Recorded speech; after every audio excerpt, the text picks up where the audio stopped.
بستسمح عدالة المحكمة الموقرة في استدعاء كل من السيد الطبيب الشرعي الذي قام بفحص جثمان المتوفية إلى رحمة مولاه من أجل المناقشة في بعض القصور الوارد في التقرير الطبي الشرعي، والذي من خلاله تستطيع هيئة المحكمة الموقرة فرض سلطانها عما ورد في الأوراق، وعما إذا كان هناك أحد الشركاء أو أن تلك المتهمة قامت بإخفاء أو ارتكاب جريمة أفظع وأكثر جسامة وأكثر جرما وجسامة من جريمتها الأساسية، ألا وهي قتل المتوفية رحمة مولاها، وأنها قد تسترت على أشخاص آخرين من عدمه.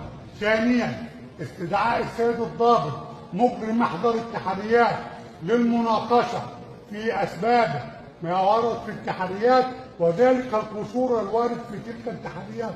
ثالثا، وبعد إذن عدالة المحكمة الموقرة، استدعاء كل من شاهد الإثبات واحد.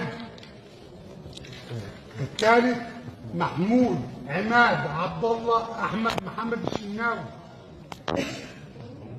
الرابع، ليلى هيثم محمد تاجد في الدين.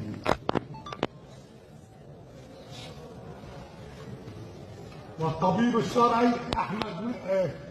الشرعي أحمد سعد الدين علي. والسيد الضابط مجري محضر التحريات أحمد مدحت محمد. حديث عدالة المحكمة الموقرة السيد المعرفي إضافة لهذه الطلبات اللي عقدت هذه المحاكمة من أجل استجلاء وجه الحق في الدعوة، ووجه الحق في الدعوة هو الحقيقة الكاملة دون لبس أو غموض. بعد إذن عدالة المحكمة الموقرة اتضح للقاصي والداني، وأنا أعلم أن المحكمة الموقرة بحثت الأوراق عن بصر وبصيرة كما بحثها الدفاع مع المستشار الموقر. كلما ازداد بحثنا في هذه الأوراق ازداد الشك وازداد الغموض.